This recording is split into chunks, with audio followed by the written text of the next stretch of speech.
पुढे ऐशे नामद पातुनी बहुबळे ह्या मुक्तीचे सोहळे सर्वज्ञ श्री चक्रधर स्वामी की जय।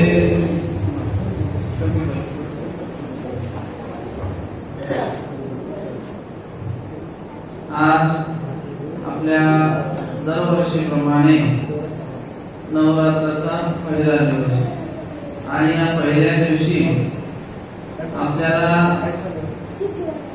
ईश्वर स्तुती स्तवन या माध्यमातून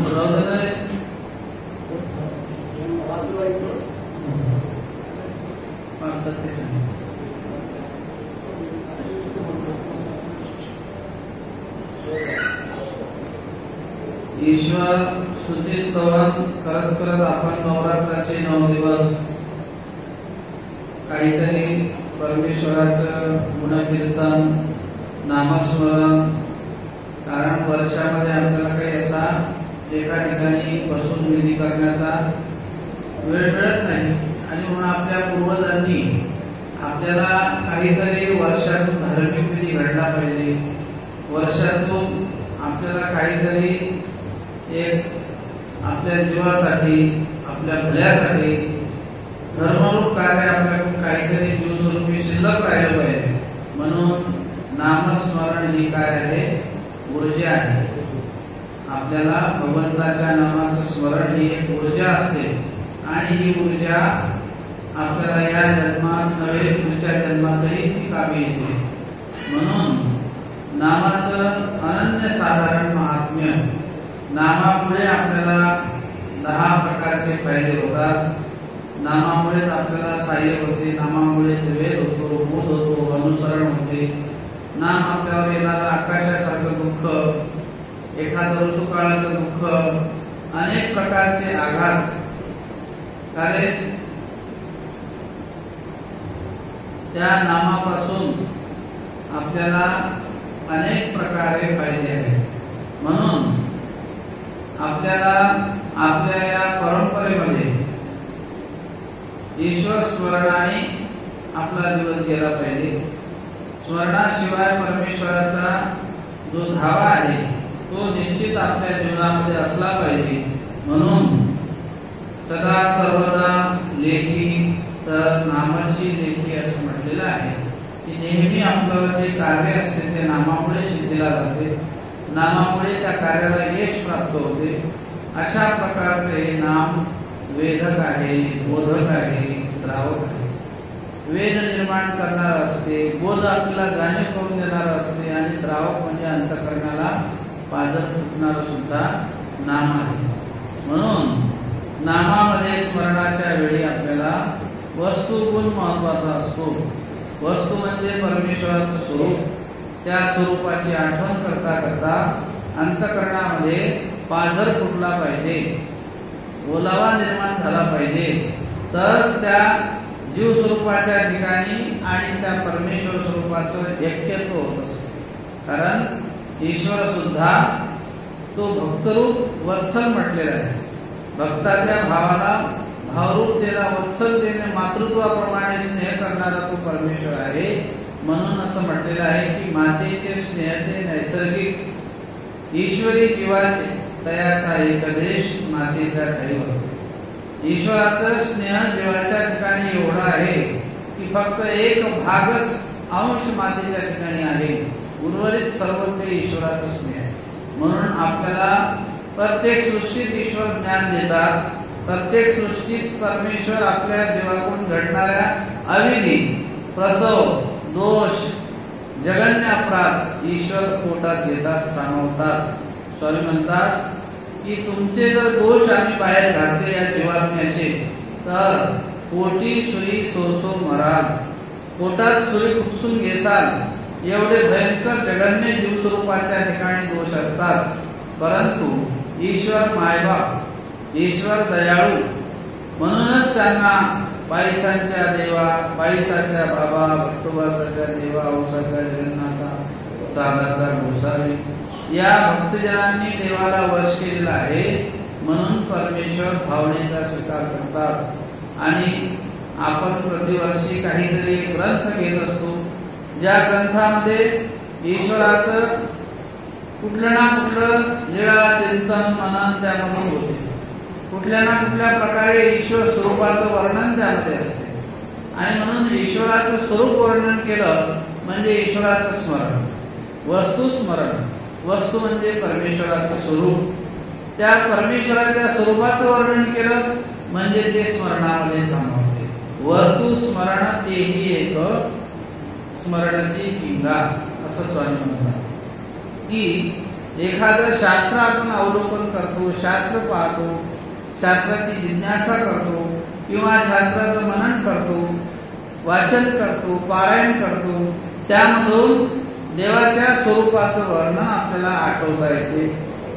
सांगोपांग स्मरण ज्याला असं म्हणतात, की परमेश्वराचा जो शक्ती आणि स्वरूपाचा गाभा ज्या ब्रह्मविद्या शास्त्रामध्ये सांगितलेला आहे, त्या माध्यमातून काही ईश्वराच्या मुखातून निघाले शक्तिरूप वचन आहे, काही स्वरूप रूप आहे. काही ईश्वर स्वरूपाशी संबंधित असतात तर काही शक्तिरूपाशी संबंधित असतात. दोनही प्रकारांनी परमेश्वराची ब्रह्मविद्या आहे. आणि म्हणून शक्ती आणि स्वरूप त्यालाच सांगोपांग स्मरण असं म्हणतात. सांग म्हणजे स्वरूप आणि उपांग म्हणजे शक्ती.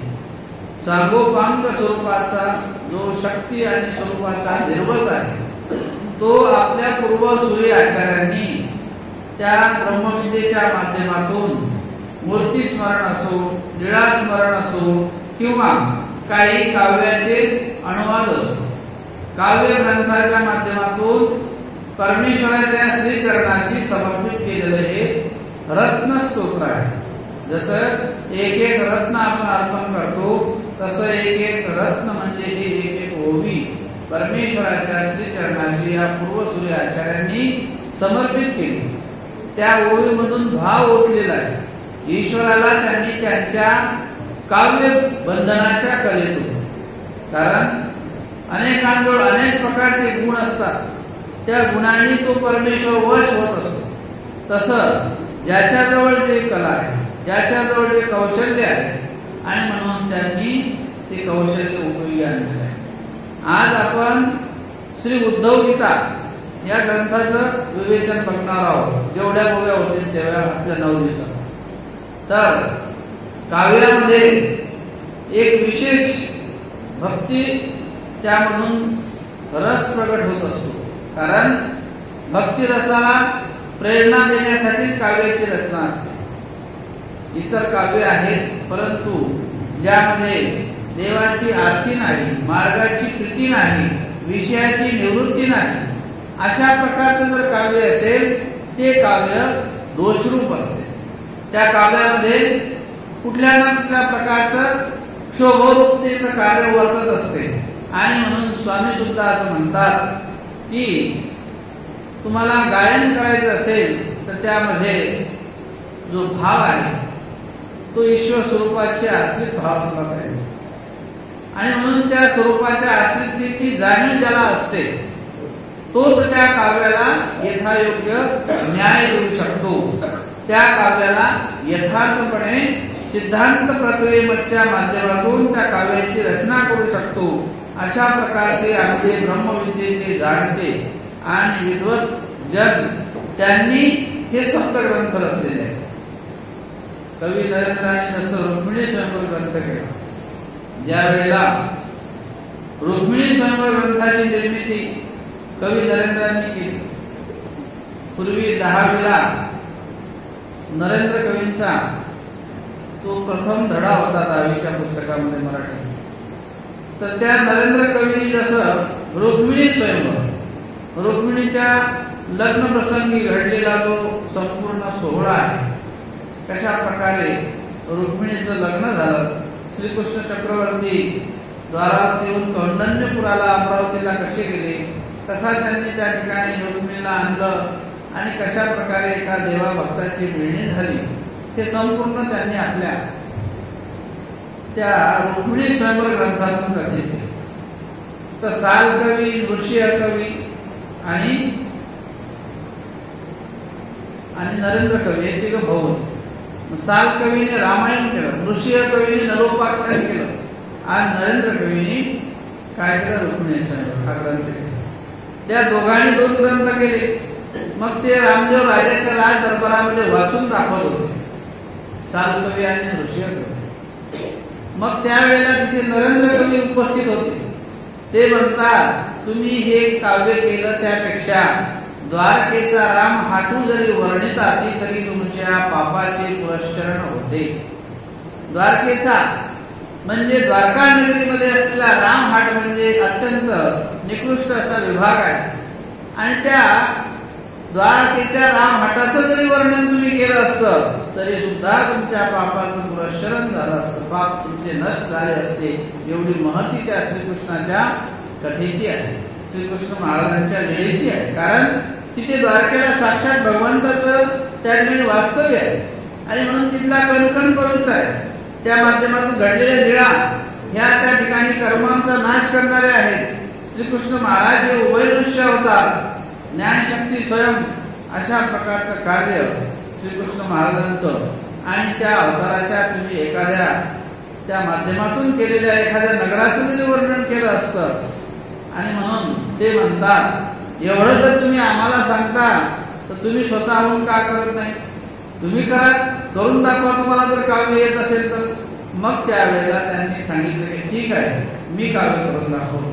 आणि मग त्यांनी अत्यंत सुंदर असं रुक्मिणी स्वयंवर ग्रंथ त्यावेळेला त्यांनी त्या ठिकाणी तयार केला. परंतु तो ग्रंथ वाचन करण्यासाठी पुन्हा एकदा राजाकडे गेले, रामदेव राजाकडे, आणि त्या ग्रंथाचं वाचन चालू आहे. तिघही भाऊ आहेत, साल कवी, नृसिंह कवी आणि रुक्मिणी स्वयंवराचे कर्ते नरेंद्र कवी. ज्यावेळेला राजाने तो ग्रंथ ऐकायला सुरुवात केली आणि ग्रंथ ऐकता ऐकता राजाच्या मनात वेद निर्माण झाला, आवडी निर्माण झाली. राजाला असं वाटलं की असं काव्य मी आजपर्यंत ऐकलं नाही. मग त्यांच्या ओव्या वाचत असताना, देवाचे दाबलेपणाचा उभारा नसहावेची साताही सागरा ओसरोनी राजभरा दिनदी द्वारावती, या ओळीपर्यंत त्यांचं वाचन आलं. आणि आल्यानंतर तिथेच राजा म्हणतो की थांबा, हा ग्रंथ अत्यंत सुंदर आणि मनमोहक आहे, मला आवडलेला आहे, पण या ग्रंथाचं कर्तृत्व माझ्या नावाने करा, की हा ग्रंथ रामदेव राजांनी तयार केला असं तुम्ही त्याच्यावरती टाका. परंतु ते म्हटले की हे कवित्वाचं एक कौशल्याचं कार्य आहे, त्या कवित्वाचं केलेलं एक प्रतीक आहे आणि आम्ही आमचं स्वतःचं काव्य जर विकून टाकलं आम्हाला गालबोट लागेल, आमच्या कविकुळाला अशा प्रकारचा भ्रष्टाचाराचा आरोप लागेल आणि म्हणून नाराज हो, आमच्या कविकुळाशी बोलू लागेल, म्हणून त्यांनी ते नाकारलं. परंतु राजा म्हणतो की तुमच्या एका ओवीशी चौथऱ्या असू 100% मी देईन, तुम्हाला एक आसू देईल, सुवर्णाचे आसू, हे फार त्यावेळेला मोठी असलेली आसू आणि दाम, सरदाम, आसू अशा प्रकारे सुवर्णाचं मोठं नाणं एकेका ओवीला देईल. पण ते म्हणतात नाही. मग राजाने सांगितलं की तुम्हाला जर आमच्या नावाने हा ग्रंथ करायचा नाही, आता हा ग्रंथ आम्ही हस्तगत करतो आणि बंदिस्त करून तुमचा हा ग्रंथ आम्ही या ठिकाणी आमच्या ठिकाणी घेतो. मग त्यांनी राजाने हुकूम सोडला शिपायांना, याचा ग्रंथ घेऊन टाक, हिसकून टाका, हातातून घ्यायचा, याचा ग्रंथच प्रकाशित झाला नाही पाहिजे. आता ती त्यावेळेला लिहिलेला हाताने ग्रंथ होता. मग आता यांना वाटलं काय करावं. मग यांना तिघा भावांना मोठा प्रश्न पडला. मग त्यावेळेला त्यांनी युक्ती घडवली. राजाला ते म्हणतात, राजाचे ठीक आहे, हा ग्रंथ तुम्हाला द्यायचा आहे, फक्त एक रात्रपर्यंत आमच्याकडे ठेवा, कारण काही ओव्या याच्यातल्या अपूर्ण आहेत त्या पूर्ण करतो आणि सकाळी दिवस उजळण्याच्या आत तुमच्यापाशी पोहोचतो. राजाला वाटलं ठीक आहे, एका रात्रीत काय होणार आहे. मग ते ग्रंथ त्यांनी घेतला आणि तिघां भावां मिळून मग त्यांनी त्या ओव्या लिहायला सुरुवात केली. कारण दुसरी कापी बनवायची होती.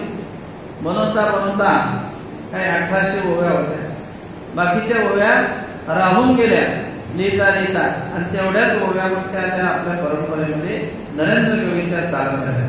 बाकीच्या ओव्या लिहिणंच झाल्या नाही. मग जो मूळ ग्रंथ होता तो पूर्ण मूळ ग्रंथ त्या राजाने हस्तगत केला, पण यांनी आपला कविरूप कौशल्याचा जो भाग आहे तो त्यांना विकला नाही किंवा पैसे घेऊन त्यांना दिला नाही. अशा प्रकारचे 7 ग्रंथ आपले आहेत. त्याच्यात हे भास्कर भट्ट बोरीकरांचं आज आपण पाहणार आहे उद्धव गीता. उद्धव गीता हा एकादश स्कंदावरती आधारित असलेला ग्रंथ आहे. जसे पुराण आहेत 18 पुराण, मद्वयम भद्वयम भत्रयम व चतुष्टकम अलिपाग्नि कुगस्कंदी पुराणानाम दशाष्टकम. म्हणजे हे 18 पुराणाचे नाव. मद्वयम म नावाचे 2 पुराण आहेत, भद्वयम भ नावाचे 2 पुराण आहेत, भत्रयम व नावाचे 3 पुराण आहेत, व चतुष्टकम व नावाचे 4 पुराण आहेत, अ नावाचे 1 पुराण आहे अग्निपुराण, कु नावाचं म्हणजे कुर्म पुराण आहे. अशा प्रकारे 18 पुराण आहेत. आणि मग वेगवेगळे पुराण निर्मिती झालेली आहे.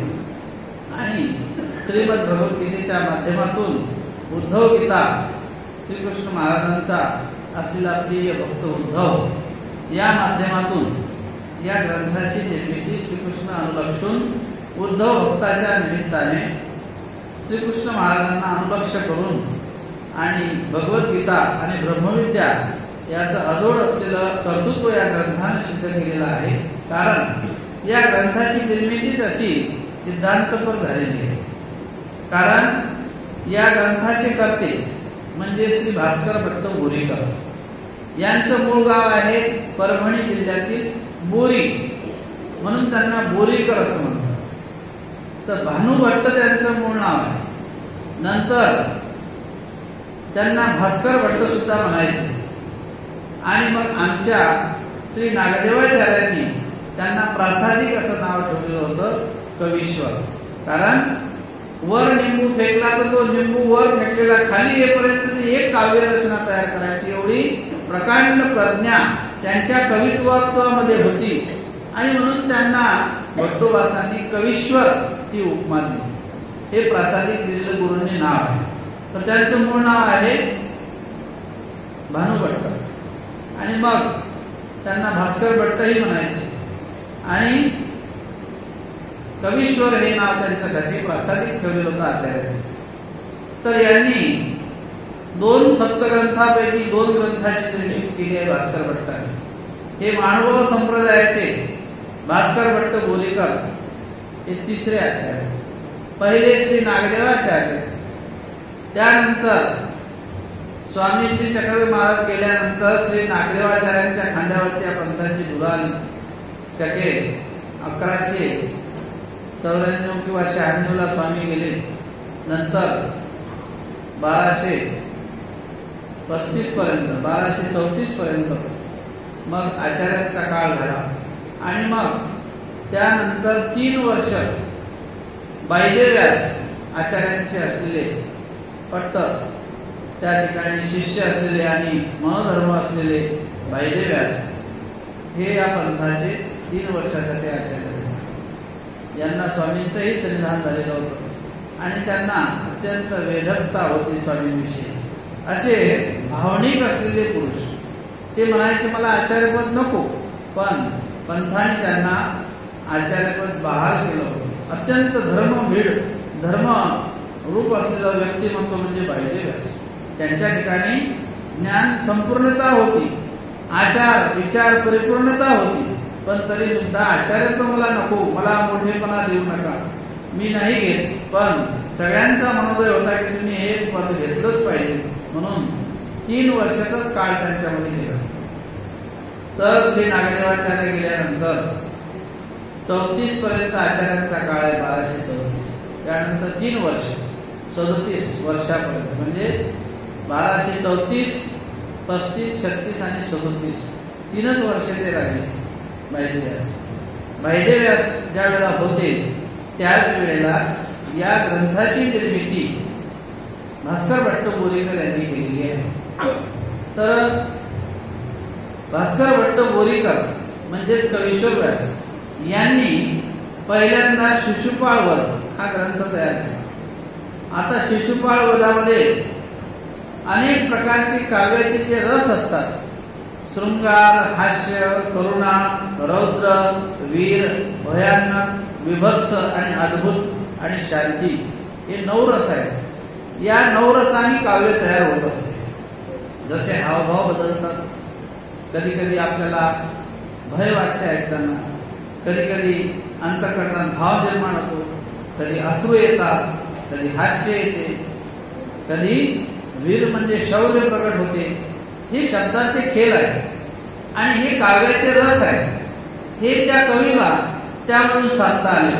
जो एखादा काव्य करता असतो तो त्या माध्यमातून तसं काव्य तयार करतो. म्हणून 9 रसाने युक्त काव्य असतात.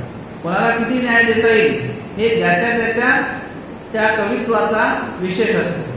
अशा प्रकारे भास्कर भट्ट बोरीकर यांनी अत्यंत सुंदर असं शिशुपालवध नावाचा ग्रंथ तयार केला आणि तो ग्रंथ आपण दाखवला पाहिजे. म्हणून पंथाचे असलेले आचार्य बायदेव व्यास यांना 1235 साली हा ग्रंथ त्यांनी तयार केला आणि त्यांना दाखवला. दाखवल्यानंतर त्यांनी सांगितलं की ग्रंथ जर निकाल झाला असेल, तुम्ही जो ग्रंथ निर्माण केलेला आहे शिशुपालवध हा चांगला झालेला आहे, श्रोत्यांसाठी मंत्रमुग्ध करणारा तो ग्रंथ आहे, परंतु तो निवृत्ताजोगा नव्हे. म्हणजे संन्यासी आचार उपयुक्ततेचा नाही.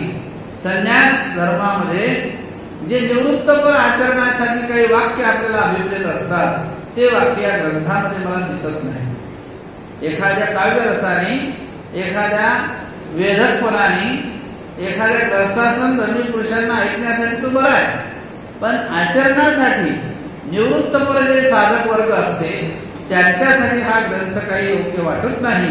आणि म्हणून निवृत्तायोग्य ग्रंथ तुम्ही निर्माण करा अशी आज्ञा त्यांना गुरुजींनी दिली. आता वास्तविक भास्कर भट्ट हे आचार्यांचे शिष्य आहेत, पण परंपरेने गादीवर आता बायदेव्यात बसलेले आहेत आणि मग त्यांना सांगितलं की अशा प्रकारे तुम्ही हा ग्रंथ अशा प्रकारचा तयार करा. आणि मग त्यांनी त्यावेळेला हा भास्कर भट्ट बोरीकरांनी हा जो उद्धव गीता ग्रंथ आहे, एकादश स्कंदाला अनुलक्षण केलेला हा उद्धव गीता ग्रंथ त्यांनी सिद्धांतपर ब्रह्मविद्येचं मर्म त्यामध्ये टाकून या ग्रंथाची निर्मिती केलेली आहे. भास्कर भट्ट बोरीकर हे अत्यंत तत्वज्ञ होते, विचारवंत होते. कारण त्यांचं जे पूर्वी कर्मराहाटीचं जे कौशल्य आहे ते फार आगळं आणि वेगळं होतं. अत्यंत दिसायला सुंदर रूपवान होते आणि ज्ञानीजन म्हणजे कर्मराहाटीत असताना त्यांची ज्ञान परंपरा त्यांनी सगळ्या प्रकारचं शास्त्रावर केलेलं होतं ब्रह्मविद्यासोबत. आणि त्यांचे जे गुरु होते केशवाचार्य ग्रस्ताश्रम धर्मात असताना ते माहूरचे, त्या माहूरच्या पीठाचे ते त्या ठिकाणी माहूर संस्थांमध्ये त्या ठिकाणी ते राहत होते केशवाचार्य. तर या परमार्गामध्ये त्यावेळेला परभणी जिल्ह्यामध्ये आचार्यांचा हा मार्ग मिळा होता. म्हणजे श्री नागदेवाचार्यांचं गुरुकुळ जे 500-700 लोक होते ते परभणी जिल्ह्यातील निंबाया गावी होते. आणि म्हणून परभणी जिल्ह्यामध्ये अनेक साधू संत त्या भागात राहायचे. त्या अनुषंगाने त्या भास्कर भट्ट बोरीकरांचा आचार्यांशी योग आला. आणि मग आचार्यांशी योग आल्यामुळं शास्त्र जिज्ञासेतून चर्चेतून त्यांना परमार्गाचा वेध संचारला आणि ईश्वर समजण्याला वेळ लागला नाही. कारण पूर्वीचं कर्मराहाटीचं त्यांना सगळं माहीत होतं. इकडच्या शास्त्राची त्यांना जोड भेटली आणि ब्रह्मविद्येचं निष्णात परिपूर्ण ज्ञान त्यांनी श्री नागदेवाचार्यांकडून प्राप्त केले. अशा प्रकारे बोरीकर हे आडनावाचे लोक आजही बोरी या गावाला आहेत. म्हणजे आम्ही तपास केला तर बोरीकर हे नाव त्यांचं आजही भास्कर भट्ट बोरीकर त्यांना म्हणतात. तर बोरीकर आडनावाचे लोक आजही त्या बोरी गावामध्ये आहेत. म्हणजेच भास्कर भट्ट बोरीकर हे बोरी गावाचे होते. नाहीतर एक बुलढाणा जिल्ह्यात एक बोरी असं गाव आहे. काहींच्या मते ते बुलढाणा जिल्ह्यातल्या बोरी या गावचे आहे, परंतु ठोक पुरावा त्या गावात बोरी असं आडनावाचं लोक नाही. पण बोरी म्हणजे परभणी जिल्ह्यातील झरी बोरी हे गाव आहे. तिथे मात्र बोरीकर आडनावाचे लोक आहेत. ते ब्राह्मण समाजाचे होते. अशा या विद्वत व्यक्तीने या ग्रंथाची निर्मिती केलेली आहे. श्री नागदेवाचार्यांच्या प्रसन्नतेने नागदेवाचार्यांवर त्यांचा विशेष असलेला एक भाव होता. त्यांच्या माध्यमातूनच या परमार्गाला ते लागले होते. आणि म्हणून भास्कर भट्ट बोरीकर काही शास्त्र चर्चा करायचे, काही निरूपण करायचे. एखाद्या वेळेला भागवताचं काही जर निरूपण करायला लागले, सगळे लोक ते आपल्याकडे आकर्षून घ्यायचे आणि त्या लोकांमुळे त्यांच्या ठिकाणी अनेक प्रकारचा वेद निर्माण होण्याचा शब्दामधून. तुम्ही कोण आहेत असं म्हटल्याबरोबर त्यांनी सांगितलं होतं की मी तद भास्करो हम कवी, मी कवी भास्कर आहे. केचित खंडन गंड दंडित जगद्वीरा विपश्यम सुरत तर्का खर्व कुगर्व पर्वत समारूढा विमूढा वृषम काव्यालाप कलाप केली कुशला शृंगार विराविता केचित कृष्ण कथा सुसुंदरमती सद भास्करो हम कवी. ठिकाणी विचारलं तुम्ही कोण आहे, त्यांनी सांगितलं की मी अशा अशा प्रकारचा कवी भास्कर आहे. आपली ओळख करून दिली. परंतु त्यांनी विचारण्याचं कारण की एक भागवतकार त्या ठिकाणी पुराण व्याख्यान करत होते आणि भास्कर भट्ट बोरीकर हे त्या ठिकाणी कोपऱ्यात असे ऐकत होते, बसले होते बाजूला. आणि त्या ठिकाणी बसल्यानंतर लोकांना त्यांनी अगदी मंत्रमुग्ध केलं होतं. हेही त्या ठिकाणी ऐकत होते. हे विजन स्थळाला गेले होते, त्यांच्या कानावर ते शब्द पडत होते, पण यांना काही शब्द त्यांचे रुचले नाही. हे त्यांना म्हणतात की अहो, हे अशा प्रकारे तुम्ही बोलताना, परंतु हे असंही असं आहे. मग ते म्हणतात तुम्ही सांगा कसं आहे. मी यांनी सांगितलं की हे असं आहे. सगळे लोक ऐकत आहेत. पुराण व्याख्यान करणारे त्यांनी ऐकून घेतलं की हे तर अपूर्व खंड आहे. जे काही यामध्ये अर्थ मला माहित नव्हतो तो यांनी सांगितला. मग ते म्हणतात थांबा थांबा, एकच अर्थ नाही, याच शब्दावर आणखी दुसरा अर्थ आहे. मग त्यांनी दुसऱ्याही प्रकारचं व्याख्यान त्याच्यावरच केलं. असं करता करता 10 प्रकारचे अर्थ त्यांनी त्या एकाच शब्दावर लावले आणि जे श्रोतेजन ते मंत्रमुग्ध झाले. सांगणारा तो अचंबित झाला. तो म्हणतो की हे माणसाचं कर्तृत्व नाही. तो तर असा म्हणतो की मी जे ऐकून राहिलोय, मला तर असं वाटतं की साक्षात एखादी देवताच अवतरली. कारण माणसानं एवढं समजा विद्वत्तेपूर्वक एखादं वागावं, कारण आम्हीही माणसंच आहोत. आम्ही तर कधीच असं ऐकलं नाही. यांच्या रूपात आम्ही जे ऐकतो आहे ते काही अपूर्व आहे. कारण त्याला ब्रह्मविद्येची जोड होती. ब्रह्मविद्येमध्ये सकाळी अर्थ समाविष्ट असतात. सकाळी शास्त्र या शास्त्राची मिळती, परी हे शास्त्र कोणाही न मिळे. या शास्त्राला सकळ शास्त्र येऊन मिळतात, पण या शास्त्राची मिळणी दुसऱ्या शास्त्रात तुम्हाला मिळत नाही. आणि म्हणून एका अर्थाला 10 काय 20ही जाऊ शकतो, एवढी उत्पत्ती त्या ब्रह्मविद्येच्या माध्यमातून करता येते. म्हणून ती करून दाखवली. आणि कवीश्वर भास त्यांची ती प्रज्ञा पाहून सगळे अचंबित झाले. अशा प्रकारे एकदा भट्टवासांच्या जवळ एक अत्यंत विद्वान मनुष्य आहे आणि ते भट्टवासांची चर्चा करू लागले. चर्चा करत असताना भट्टवास सांगायचे ते त्यांना म्हणायचे की नाही असं नाही, पुन्हा पुन्हा सांगायचे ते म्हणायचे ते असं नाही. ऐकून घ्यायला तयार आहे. तेवढ्यात कवीश्वरवास तिथे आपली अंगी शिवत बसलेले होते. मग त्यांनी ते ऐकलं. मग ते म्हणतात अहो ते असं आहे. मग असं आहे म्हटल्याबरोबर यांना वाटलं, जे विद्वान पंडित होते ते म्हणतात की या मार्गाचे मुख्य हे नागदेवाचार्य, यांच्याजवळ ज्ञान आहे आणि हे मधातच का बरं बोलताय. ते म्हणतात त्यांना की हे का बरं तुम्ही मधातच बोलताय, तुम्हाला काय कळणार आहे याच्यातलं. असं त्यांनी म्हटलं कवीश्वर व्यासांना की याच्यातलं तुम्हाला काय कळते, तुमचे गुरु बोलताय ना तसे, तुम्हाला काय समजते याच्यातलं. असं म्हटल्याबरोबर आचार्यांनाही वाटलं की आता कवीश्वराचं त्यांना महती वर्णन झालीच पाहिजे. मग आचार्य म्हणतात की आता तुम्ही त्यांच्याशी चर्चा करा. मग ते म्हणतात आता यांच्याशी काय चर्चा करावं, करून तर पहा. आणि मग चर्चा केली. त्या विद्वानाला निरुत्तर करून टाकलं. कुठल्याच प्रकारे बोलण्याला शब्द ठेवले नाही. तो उठला आणि श्री भास्कर भट्ट बोरीकरांच्या पायामध्ये डोकं ठेवलं. एवढी विद्वान असलेली विभूती या मानव संप्रदायाचे भास्कर भट्ट बोरीकर हे तिसरे आचार्य झाले. यांनाच कवीश्वर भास असं म्हणतात. त्यांचं सौंदर्य तो पाहून धर्माचा एक अत्यंत असलेला अभिमान आणि शास्त्राची निपुणता, शास्त्र संपूर्णता त्यांच्या ठिकाणी होती. आणि मग त्या काळात मुघल काळीन काळ असल्यामुळं स्वामी गेले. स्वामीनंतर मुघलांच्या धाडी आल्या या महाराष्ट्र प्रदेशात. आल्यानंतर अनेक प्रकारची आपली साहित्य संपदा, देवदेव पूजा हे सगळं सांभाळणं फार दुर्मिळ झालं.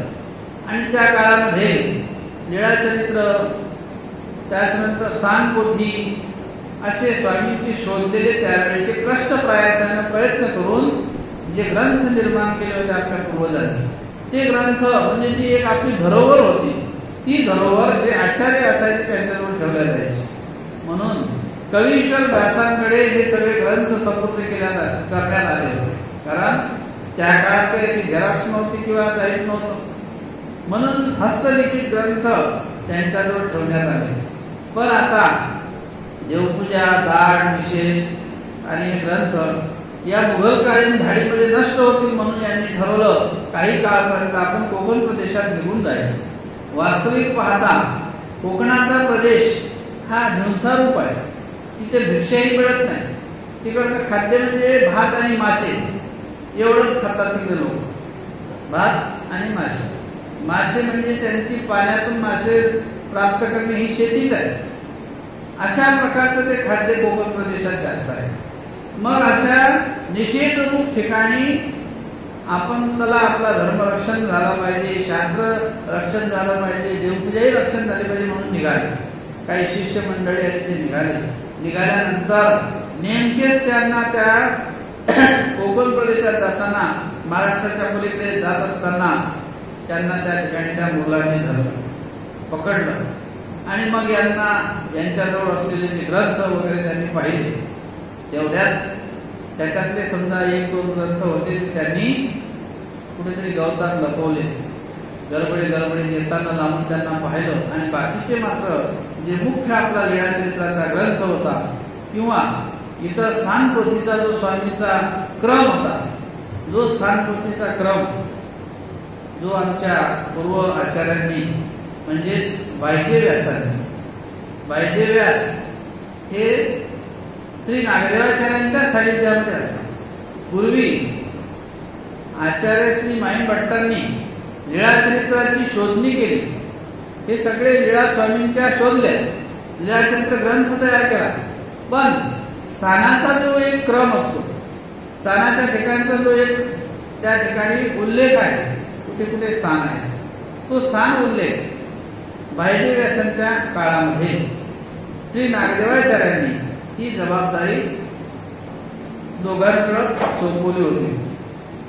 एक पैठणकर असलेले पैठणकर कुळाचे मूळ पुरुष आणि देवभट्ट आणि त्यांच्या समकालीनच हे वायदेव्यास, या दोघांनाही सांगितले की तुम्ही ज्या माईम भट्टांनी जे स्थान दर्शनाच्या माध्यमातून ज्या लीळा शोधलेल्या, लीळाची शोधणी केली, तिथे खुणा केलेल्या आहेत, मग त्या ठिकाणी तुम्ही पुन्हा जा, पुन्हा त्या सगळ्या स्थानांची शोधणी करा, पुन्हा त्या ठिकाणी खुणा काढा.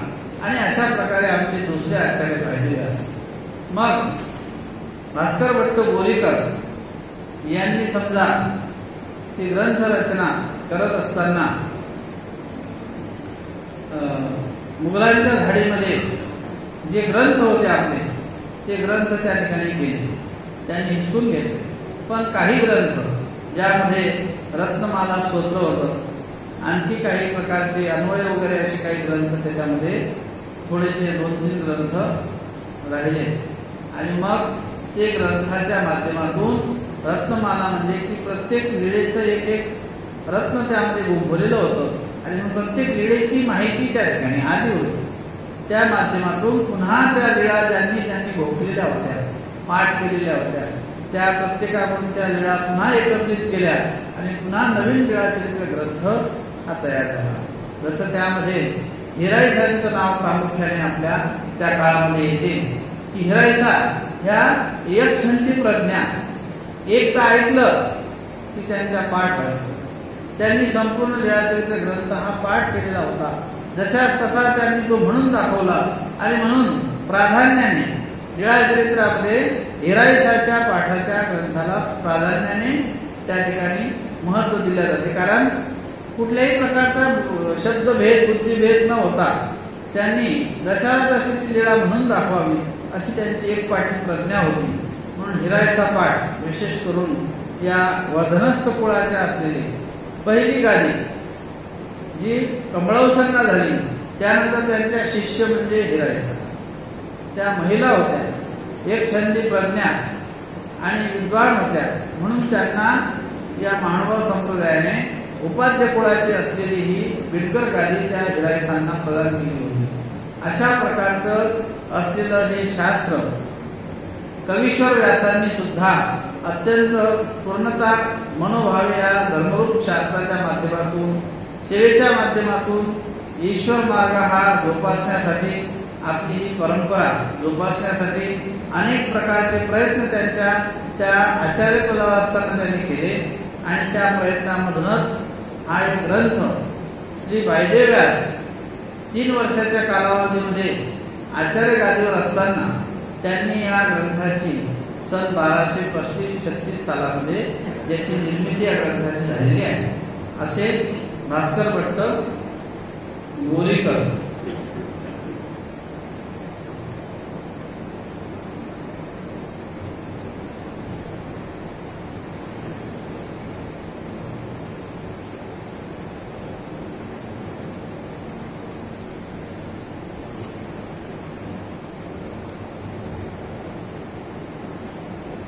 उद्धव गीता श्रीमश्चक्रधराशने श्रुतिवच पीयूष पूर्णा प्रभा पाथोदपति पान्थमन्तरपरे सन्तश्च लोकश्चय सुरजित भीम भवाटवी समतट स्तम्नागदेवं सदा सारासार विचार सुंदर गिरा पारंगतम नम्यहम.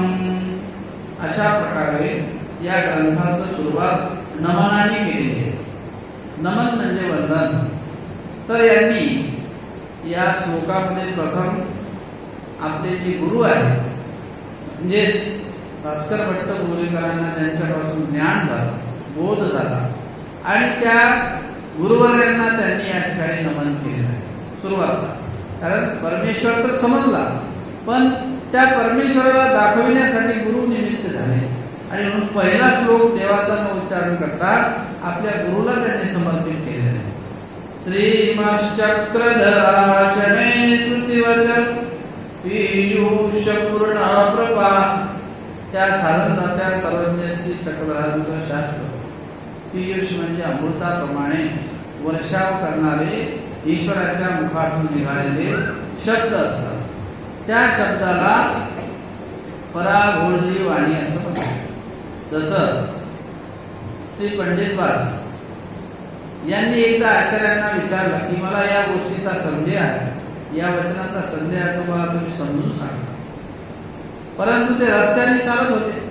मग पंडित वासांनी विचारलेला प्रश्न आचार्य म्हणतात ठीक आहे, तुम्हाला काही वेळा पुढे चालल्यानंतर सांगू.